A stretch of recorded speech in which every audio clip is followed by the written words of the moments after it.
Siang, Prof. Selamat siang. Hari ini kita ketemu lagi nih, Prof. Wawancara dengan media online nih, Prof. Terutama terkait dengan isu yang sangat hangat di publik dan media ini, Prof. Terkait dengan kebijakan dari Menteri Perdagangan ini, Prof. Terutama impor beras dan kemudian ada lagi impor garam, ya, Prof ya. Kira-kira kalau dari kacamata Profesor ini seperti apa nih, Prof, terkait dengan masalah ini, Prof, yang sebenarnya ini, Prof? Oke, terima kasih. Ini memang masalah impor beras, ini soalnya masalah yang kritikal ya. Karena ini merupakan komoditi strategis petani Indonesia. Yang banyak sekali orang hidup di sektor pertanian yang pendapatannya tergantung pada harga barang pertanian. Jadi pemerintah kebijakannya dengan floor price misalnya adalah mencoba membantu pengusaha atau petani beras supaya tidak jatuh harganya pada saat panen. Nah, tapi ini sudah benar dilaksanakan oleh Bulog. Cuma kadang-kadang kita bingung mengapa pada saat panen malah beras diimpor. Ini kalau dari yang saya sampaikan Menteri Perdagangan impor, apa tugasnya Menteri Perdagangan mengimpor beras? Karena itu mengapa masalah kebijakan pangan itu dipegang oleh Bulog. Bulog yang menyerap beras petani, kemudian Bulog juga memutuskan kalau serapannya tidak cukup, dia akan meminta izin untuk mengimpor beras supaya tidak sampai timbul kita paceklik, tidak cukup beras, baru kita impor. Tapi kalau ini mendadak perintah tanpa konsultasi dengan Bulog, itu saya pikir keliru, karena itu bukan hariannya Menteri Perdagangan. Ya, Menteri Perdagangan mengatur izin kalau sudah diminta. Tapi kalau memerintahkan impor seperti yang disampaikan oleh Kepala Bulog, ini adalah fatal. Pertama, kebijakannya berlawanan dengan kebijakan Bulog yang mengatakan beras cukup, importor yang lalu masih ada, mengapa impor 1 juta ton lagi? Nah, ini kan secara psikologis akan menjatuhkan harga beras petani karena orang tuanya akan banjir beras di Indonesia. Nah, ini memukul harga dalam negeri. Jadi hal ini harusnya, maaf kalau saya katakan, Menteri Perdagangan tidak ada hak untuk menentukan impor, apalagi ini ada hak Bulog, kewajiban Bulog. Kemudian juga Presiden sudah mengatakan berkali-kali jangan impor, ambil produksi dalam negeri. Ini artinya apa? Presiden menarik ke barat, menteri jalan ke timur. Ini kasihan juga presidennya, coba bolak-balik. Sehingga dicap oleh rakyat presiden tidak dihargai oleh menterinya sendiri. Karena kebijaksanaan presiden berlawanan dengan action yang dilakukan oleh menterinya. Ini barangkali presiden harus menegur keras menteri-menteri yang tidak sesuai dengan kebijakan presiden. Kan presiden mereka yang ada visi presiden, tidak ada visi menteri. Jadi menteri ikut atau mundur kalau memang tidak sesuai dengan kebijakan presiden. Nah, ini hal-hal yang ada. Garam kalau Anda katakan diimpor. Beberapa waktu yang lalu saya ke Cirebon. Petani garam Cirebon makmur. Ya, mereka melaporkan pas saya datang ke sana bahwa harganya di atas harga pokok. Sehingga saya juga waktu itu tertarik, oh ini bagus area investasi garam di Cirebon. Kira-kira pokok 800, penjualannya di atas 1.200.000. Lumayan.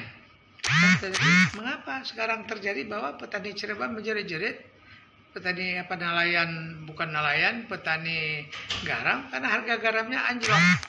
Ini anjlok karena dihantam impor dari Australia terutama. Sekarang pertanyaan saya, apa memang tidak bisa garam kita dipakai yang begitu besar lautnya seluruh Indonesia harus impor dari Australia? Nah, ini yang kan pertanyaan lagi. Memang impor itu dibutuh atau hobi? Kalau butuh, mengapa butuh? Mengapa tidak pakai garam kita sehingga garam kita anjlok? Mengapa impor? Kalau garam berarti kan cukup banyak. Sehingga dengan impor harga anjlok. Mengapa impor? Pakai produksi dalam negeri. Kalau tidak cukup, perluas areal penggaraman petani. Kalau kurang bagus kualitas, jadi alasannya selalu kualitas. Apa tugas departemen industri macam-macam tidak membina petani garam sehingga garamnya mulai kualifikasi yang sama dengan impor? Kan sama juga air laut di seluruh dunia ini. Apa bedanya? Hanya dalam processing berangkat. Itu yang dilatih sehingga garam-garam kita memenuhi kualifikasi untuk industri pun. Jadi jangan berdalih. Kalau bagi saya nggak terima dalihnya itu, kan itu bisa diperbaiki. Air laut sama di seluruh dunia. Memang ada beda, ya, tapi prosesinya barangkali yang, itulah yang harus dilatih, bukan cari gampangnya impor. Karena kita tahu, ya maaf saja, impor itu kan sudah ada komisi, tapi membina petani tidak ada komisi. Jadi akhirnya saya suuzon bahwa menteri ini lebih banyak pada pertimbangan komisi daripada pembinaan rakyat. Maaf saja, mudah-mudahan Presiden bisa menilai menteri-menteri mana yang ikut apa ya kebijakan Presiden, yang tidak saya pikir harus bisa memilih orang-orang yang benar-benar melaksanakan kebijakan RI 1. Di sisi kedua ini, Bro, yang saya tanyakan ini, kemarin tuh isu masalah impor beras kemudian garam itu lagi hangat-hangatnya. Sepertinya masih jadi polemik nih, Bro. Kemudian dari sisi media, ya, ada dugaan nih, Prof. Selain import beras, kemudian ada garam, ada kemungkinan ada import lagi nih, Prof. Seperti misalnya produk gula, kemudian sapi, daging, dan lain-lain yang menurut kita nih sebenarnya bisa menguras devisa negara kita nih, Prof. Apakah nggak ada nih, Prof, solusi konkret atau tindakan nyata atau pemikiran yang sifatnya yang menguntungkan negara kita nih, Prof? Seperti apa nih, Prof? Ya, memang ini problem kita kan never ended ya. Karena kita ini negara yang sudah tidak lagi ingin mandiri. Karena semuanya ingin cepat impor. Jadi tidak ada usaha, effort untuk menghasilkan sendiri, di mana pada tanah kita cukup luas, petani kita cukup banyak, hanya tinggal mengusahakan supaya ini terjadi.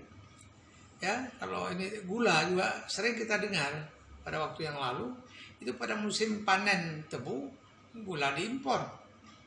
Sehingga tebu rakyat tidak ada beli. Kasihan rakyat menangis-nangis, tebunya sudah dipelihara sekian bulan, waktu panen tidak ada beli.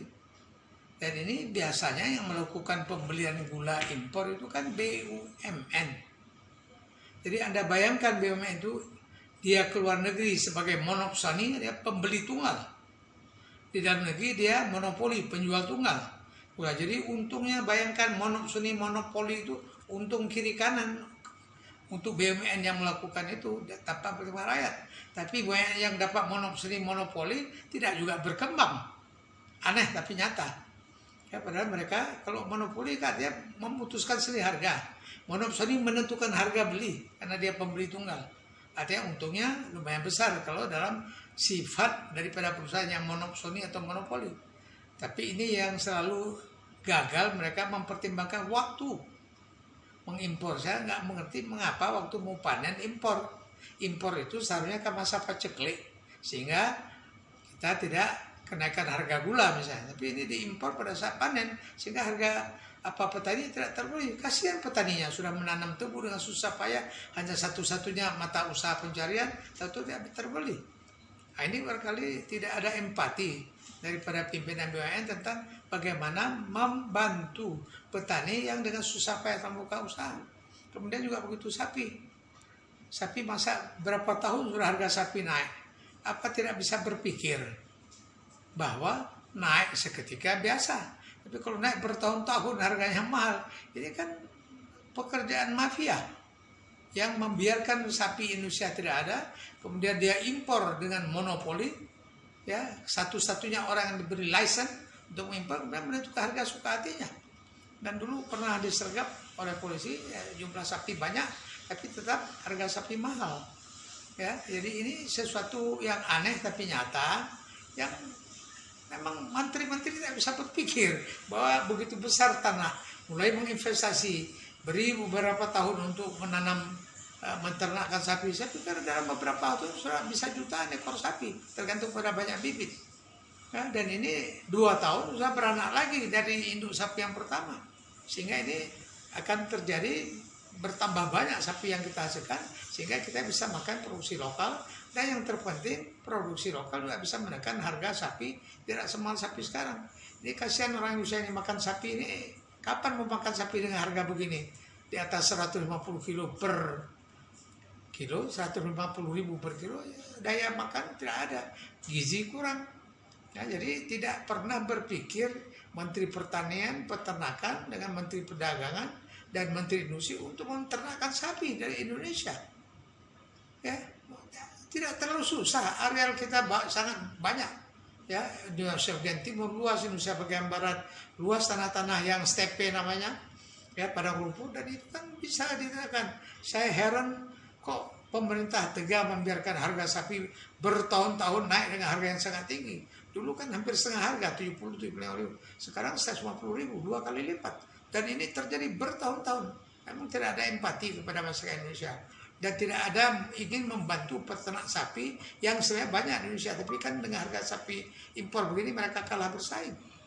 Ya mungkin boleh impor, tapi katakan untuk hotel saya dengan harga yang tinggi, tapi sapi rakyat harus dari hasil produksi rakyat untuk rakyat, dan ini cukup available areal yang ada di Indonesia. Saya jamin kita malah bisa ekspor sapi satu saat kalau pemerintah benar-benar kuatnya untuk menghasilkan sapi, karena area kita cukup luas di Asia Tenggara.